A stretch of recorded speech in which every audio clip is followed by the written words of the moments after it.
ये कहानी है कैलाशपुर गांव की। कैलाशपुर गांव में एक चरवाहा रहता था। चरवाहा बड़ा ही अच्छा था। एक दिन चरवाहा अपनी बकरियां चराने जा रहा था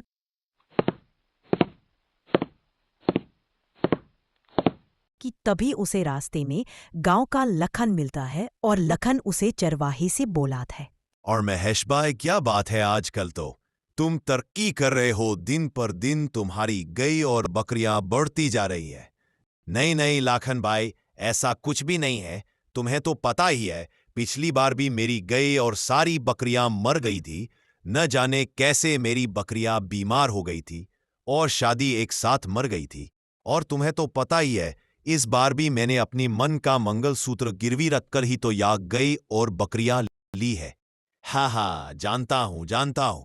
तुम यहाँ रोना धोना मत शुरू कर दिया करो। एक आदमी की तरह रहो, जैसे सब रहते हैं। या आदमियों पर शोभा नहीं देता रोना। इतना बोलकर महेश अपनी बकरियां लेकर वहां से चला जाता है। दिन भर महेश अपनी बकरियों को चराता रहता है। पूरा दिन ऐसे ही गुजर जाता है। पूरा दिन गुजरने के बाद जैसे ही शाम होती है, महेश फिर से अपने घर की तरफ लौट आता है। महेश अपनी माँ से बोलता है, माँ जल्दी से खाना ले आओ, बड़ी ही भूख लगी है।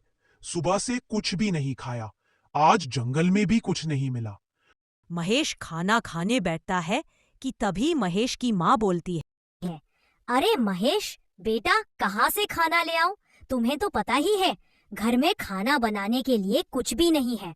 बस सुबह के थोड़े चावल बचे हुए हैं, वही ला देती हूँ। तुम उनसे ही अपना पेट भर लेना। हाँ मन ठीक है, तुम जल्दी से मेरे लिए चावल ही ले आओ, मैं चावल ही खा लेता हूँ। महेश खाना खाने लगता है। जैसे ही महेश खाना खाने लगता है कि तभी जोरों से तूफान आने लगता है। तूफान की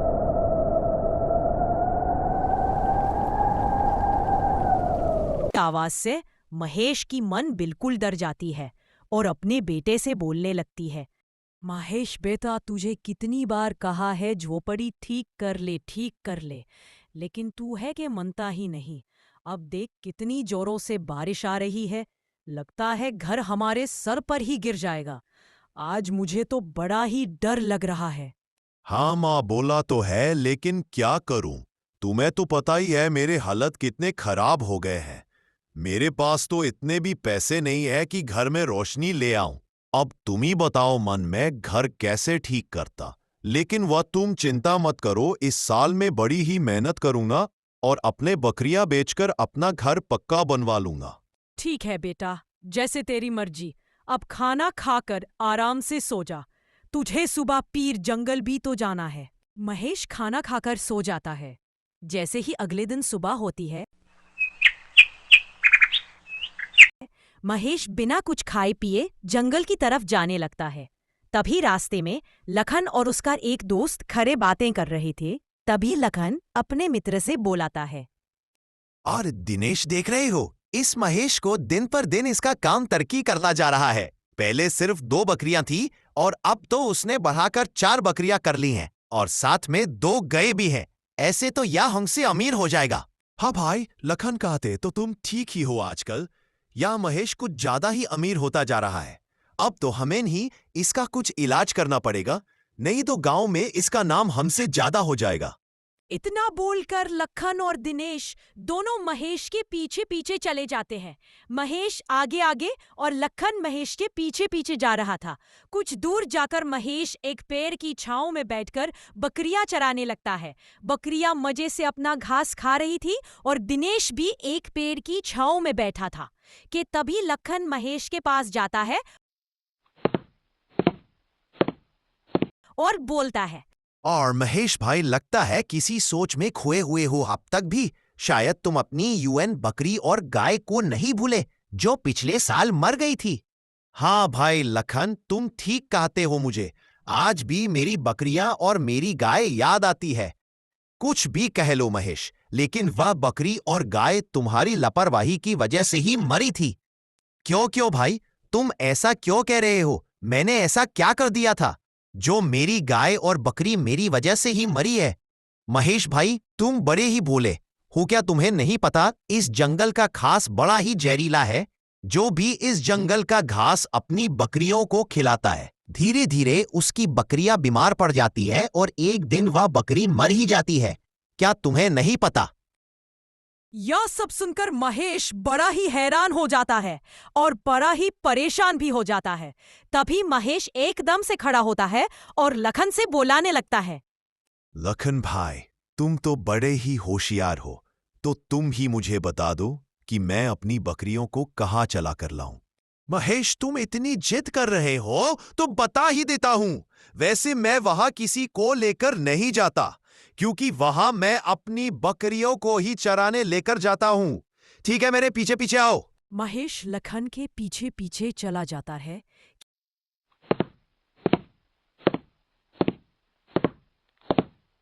कि तभी पीछे से दिनेश महेश की बकरियों के पास आता है और यूएन बकरियों में से एक बकरी चुरा कर लेकर चला जाता है।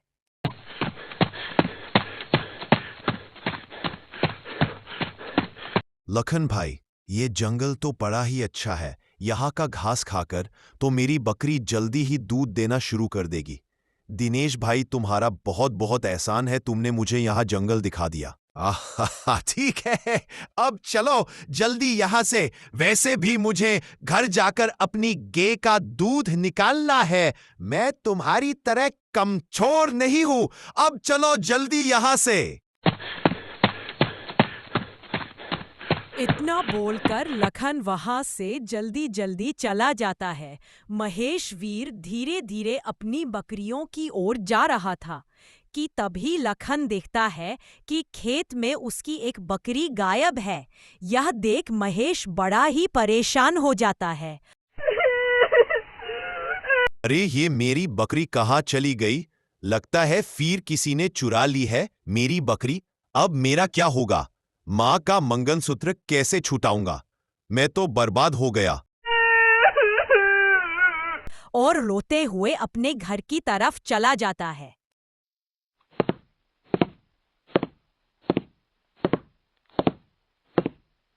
और महेश बेटा, तू क्यों इतना रोई जा रहा है?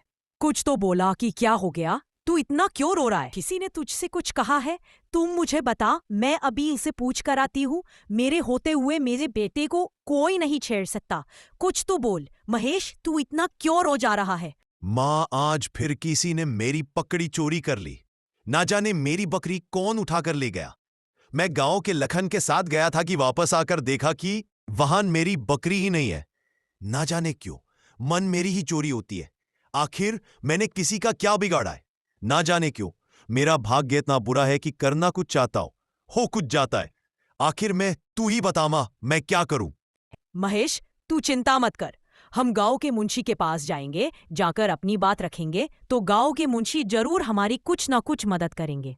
महेश की माँ और महेश दोनों मुंशी के पास चले जाते हैं और जाकर मुंशी को सारी बात बताने हैं लगते हैं। उनसे दोनों की पूरी बातें सुनता है और कहता है, यदि तुम्हारी बात सच्ची हुई तो महेश को चोरी की सजा अवश्य दी जाएगी। हमारे गांव में चोरी होना यह बड़ी ही बदनामगी की बात है। सैनिकों, जाओ जाकर मुंशी को लेकर आओ। तो सैनिक जाकर लखन को बुलाकर ले आते हैं। लखन आकर गांव के मुंशी से कहने लगता है, महाराज, मुझे यहाँ किस लिए बुलाया गया है? आखिर ऐसा मैंने क्या कर दिया? आपको तो पता ही है महाराज, मैं कितना शरीफ हूँ और कितना नेक भी हूँ। आज तक कोई मेरी शिकायत नहीं है। आखिर आज मुझे इस तरह गांव से क्यों बुलवाया गया है? यह महेश बोल रहा है कि तुमने इसकी बकरी चुराई है। यदि यह बात सच हुई तो तुम्हें इसका दंड अवश्य दिया जाएगा। तो बताओ, क्या तुमने महेश की बकरी चुराई है? नहीं महाराज, मैंने कोई चोरी नहीं की और चोरी करना तो बहुत दूर की बात है। मैं यहाँ सोच भी नहीं सकता महाराज। मैं तो एक गरीब लकधारा हूँ। आखिर मैं बकरियां क्यों चुराऊंगा? बकरी मेरी किस काम की महाराज? इस महेश से पूछो, इसके पास क्या सबूत है कि मैंने ही बकरी चुराई है? बताओ महेश, क्या तुम्हारे पास कोई सबूत है कि लखन नहीं तुम्हारी बकरी चुराई है? नहीं महाराज, मेरे पास कोई सबूत नहीं है, लेकिन मुझे पता है मेरी बकरी इस लखन ने ही चुराई है, क्योंकि यह लखन ही मुझे दूसरे जंगल में लेकर गया था और तभी पीछे से मेरी बकरियां चोरी हो गई। देखा महाराज कैसे बातें बना रहा है? यह सब झूठ नहीं बातें बना रहा है। इसकी कोई बकरी बकरी चोरी नहीं हुई, या आपका और मेरा दोनों का समय बर्बाद कर रहा है। महाराज, इसकी बातों पर विश्वास ना करें। आपको तो पता ही है या महेश कितना कमजोर है। कम से बचने के लिए ही सब ढोंग रच रहा होगा। कोई महेश की बातों पर यकीन नहीं करता। महेश रोता हुआ वापस अपने घर की तरफ आ जाता है। कुछ दिन ऐसे ही बीत जाते हैं। कुछ दिनों के बाद महेश फिर से एक नया काम शुरू कर देता है। महेश बाजार में सब्जी बेचने लगता है। सब्जी ले लो, सब्जी लौकी, तोरी, कद्दू, बैंगन एकदम ताजी सब्जी मैंने खुद अपने हाथों से उगाई है। सब्जी ले लो, सब्जी। फिर से महेश का काम अच्छा चल जाता है। सब महेश से ही सब्जी लेते हैं। ऐसे महेश का काम बड़ा ही अच्छा हो जाता है। महेश अपनी सारी सब्जियां बेचकर घर की तरफ आ जाता है। घर आकर महेश अपने सारे पैसे अपनी मन को दे देता है और अपनी मन से बोलाता है, लो माँ, मेरी आज की कमाई अब मेरी सारी सब्जेक्ट ने लागी है और मुझे बाजार से अच्छा मुनाफा भी होने लगा है। अब मैं जल्द ही तुम्हारा मंगलसूत्र छोटा कर ले आऊंगा। हाँ बेटा महेश, मुझे तुम पर बड़ा ही नाज है। तुम मेरे बहादुर बेटे हो। देखो सब्र का फल कितना मीठा होता है। फिर से कितनी जल्दी तुम अपने काम में कामयाब हो गए। और देखो वह लखन तुमसे पीछे ही रह गया। तभी तो कहते हैं सब्र करने वाले के साथ ऊपर वाला होता है। हाँ माँ, तुमने बिल्कुल ठीक कहा। मुझे मेरी मेहनत का फल बड़ी ही जल्दी मिल गया। यह सब तुम्हारी दुआओं का असर है माँ, और कुछ भी नहीं। बस माँ, तुम मेरे लिए ऐसे ही दुआ करती रहो और मैं ऐसे ही कामयाब होता रहूंगा। कुछ दिन ऐसे ही बीत जाते हैं। एक दिन सुबह सवेरे महेश फिर से सब्जियां बेचने चला जाता है और जाकर अपनी सब्जियां भेजने लगता है। एक दिन दिनेश उस बकरी के बच्चे को लेकर एक कसाई के पास चला जाता है और जाकर कसाई से उसके दम लगाने लगता है। हन भैया, यह बकरी का बच्चा कितने का लोगे? यह बकरी का बच्चा तो बड़ा ही छोटा है। इसके मैं तुम्हें सिर्फ 500 रुपए ही दे सकता हूं। नहीं नहीं, 500 तो बड़े ही कम है। मैं इसके 1000 रुपए लूंगा, इससे कम एक भी नहीं। देख लो भाई, तुम्हारी मर्जी है। 500 में देना है तो ठीक है, नहीं तो रहने दो। अच्छा ठीक है, 800 रुपए दे देना, इससे कम नहीं लूंगा। 800 रुपए में तो यह पढ़ाई सस्ता हो जाएगा। लेकिन कोई बात नहीं, फिर आप मुझे कुछ कम है इसीलिए भेज रहा हूं। नहीं तो यह बकरी का बच्चा मुझे बड़ा ही प्यारा है। अभी बात समझ में आ गई है।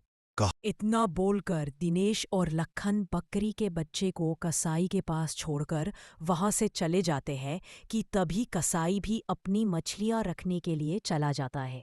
यह सब देख बकरी का बच्चा वहां से दौड़कर भागने लगता है।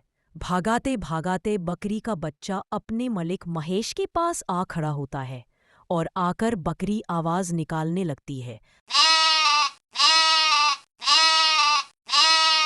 अपने मालिक को पुकारने लगती है। यह देख महेश बड़ा ही खुश होता है और दौड़कर अपनी बकरी को पकड़ लेता है। यह देख दिनेश बड़ा ही खुश हो जाता है। यदि आपको हमारी वीडियो अच्छी लगी हो तो वीडियो को लाइक करें और चैनल को सब्सक्राइब जरूर कर दें।